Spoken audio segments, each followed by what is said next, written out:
অনুরোধের গজল আমরা নিশ্চয় পরিবেশন করব। বন্যা ও মা আমিনা এখন রাজার খাজানা, চেহারা যেন নূরের গোলাপ ফুল, অবশ্যই শোনাবো। তার আগে হ্যাঁ আর একটা গজলের অনুরোধ আছে, যেটা আমি আর হাবিবুর রহমান এমডি কুতুব ফাউন্ডেশনে গিয়েছিলাম।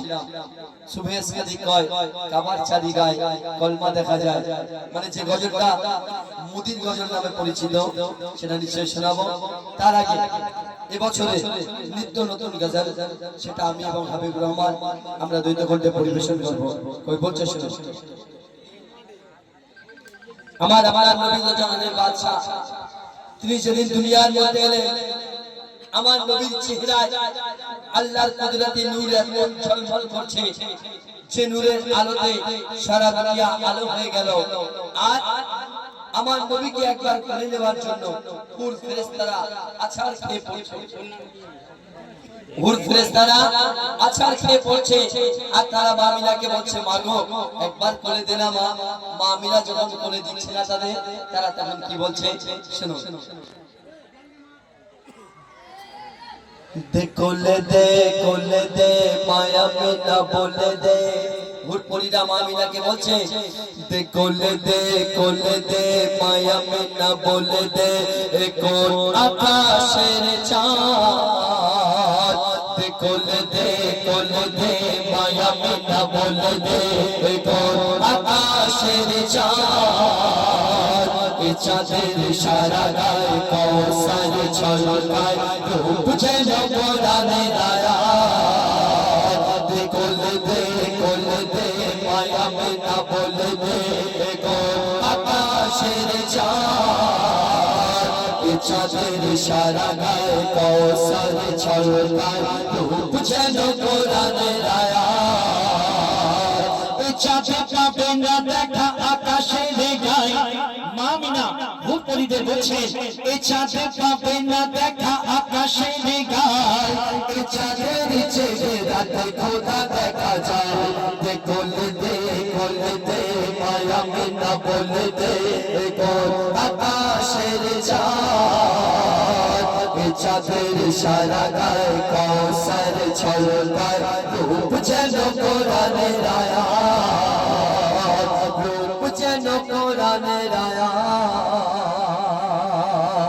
আমার আপনার নবী কুল কায়নাতের বাদশা, আমার নবীর হাতে আল্লাহ পাক এত বরকত দিয়েছে। আমার নবী যখন মসজিদে নববীতে ফজরের নামাজ পড়ে রাস্তায় বেরিয়ে আসতেন, তিনি দেখতেন লাইন দিয়ে লোক দাঁড়িয়ে আছে আমার নবীর হাতের একটু ছোঁয়া নেবার জন্য। কেন? তারা সকাল বেলায় রুজি রুটি তারা সেরে দেবে। তারা বলে নবীর হাতের যদি একটু ছোঁয়া পেয়ে যায়, আমাদের রুজি রুটির আর কোনো অভাব হয় না। বলছে শুনুন,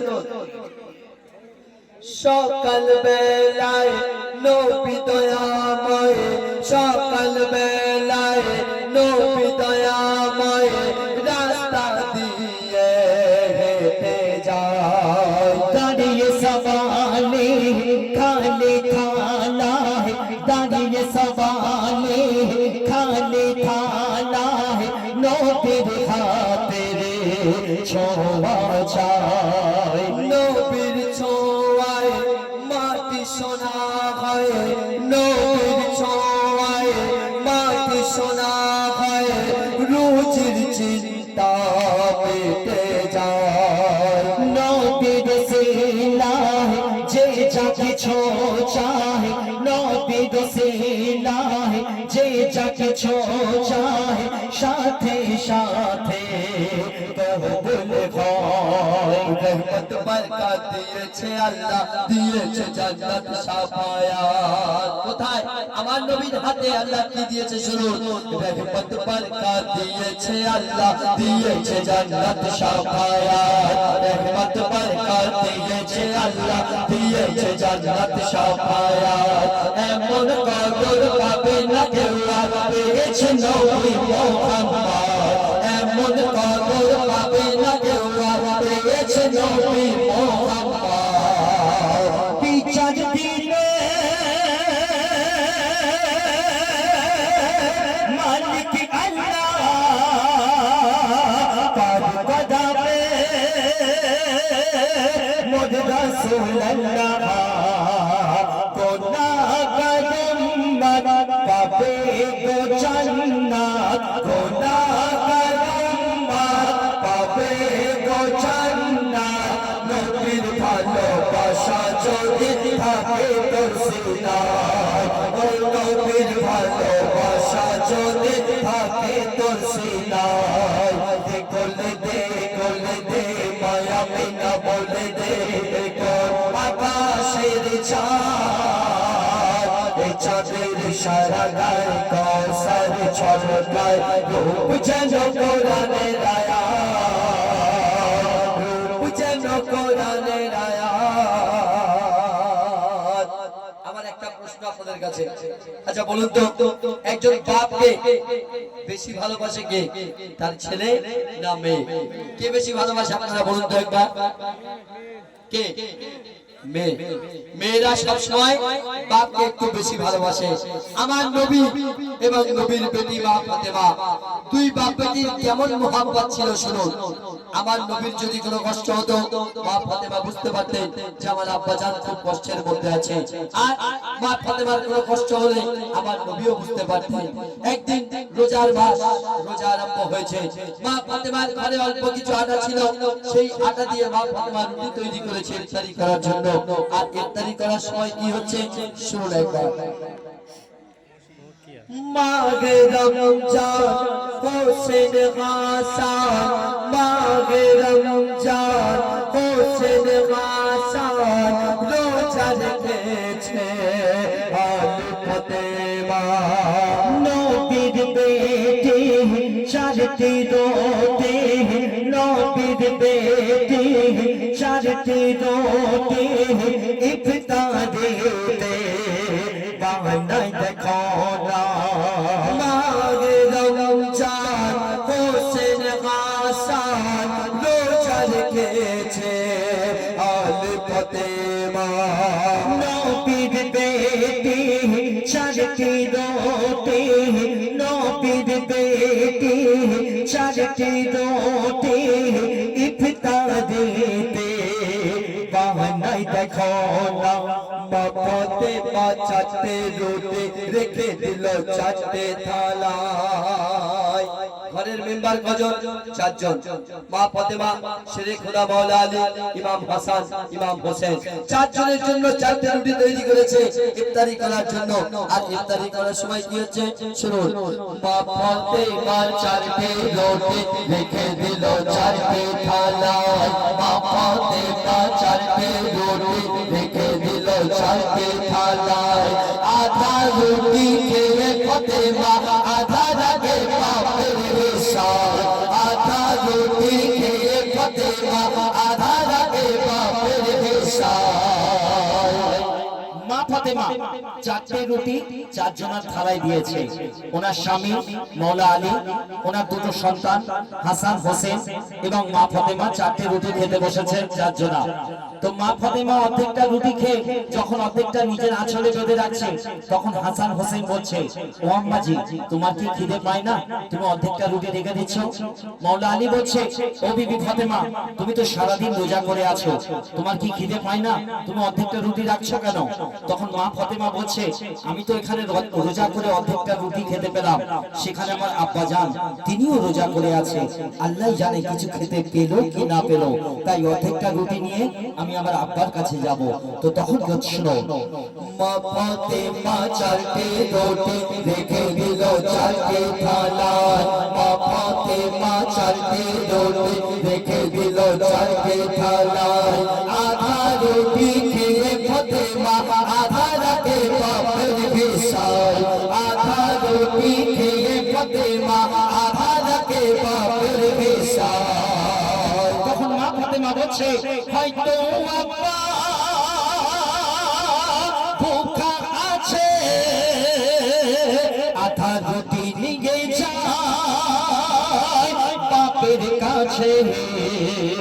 নবীজি আমার ভুখা ছিল, আধা রুটি খেয়ে দোয়া করিল, বলে রাসূলুল্লাহ ও গো আল্লাহ, বলে রাসূলুল্লাহ ও গো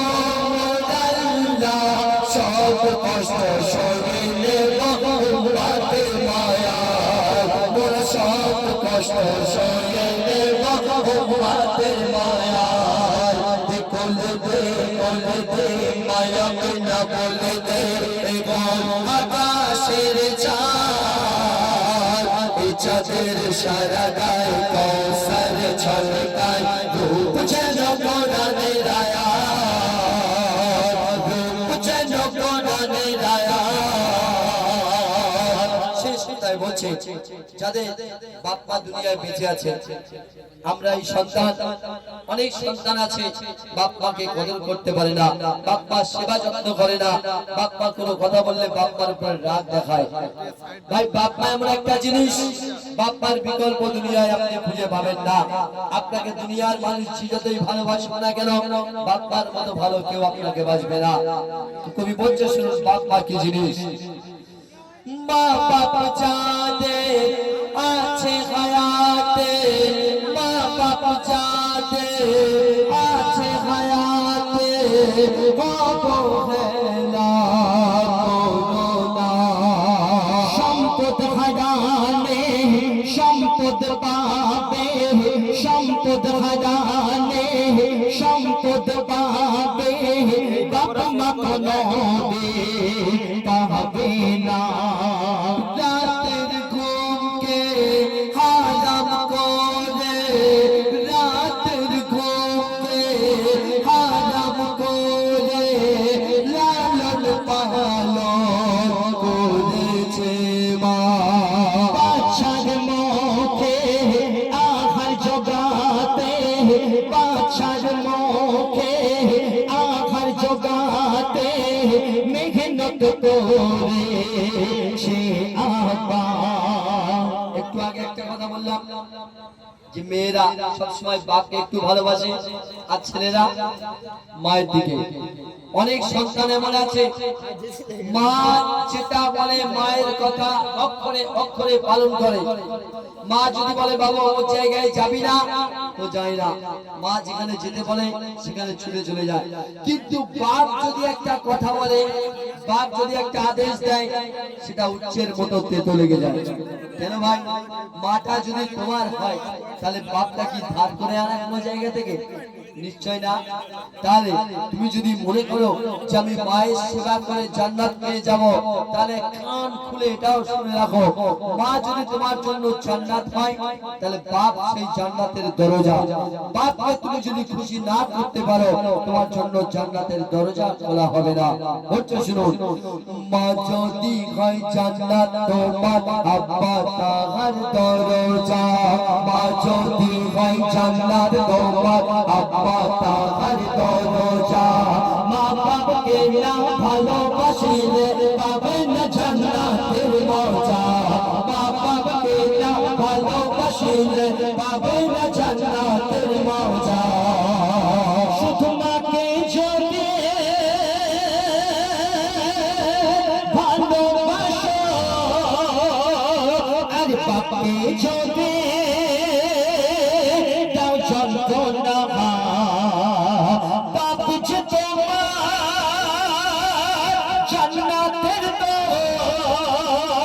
তোর না খুললে জান্নাত পাবে না বলে মহিদুল ইসলাম মা বাপের সম্মান বলে মহিদুল ইসলাম মা বাপের সম্মান আল্লাহর পাওয়ার মাতা পিতা নবী বলে যায় বলে আল্লাহর পাওয়ার মাতা পিতা নবী বলে যায় বলে দে মায়া মিনা বলে দে আকাশের চাঁদ চাঁদের সারা গায়ে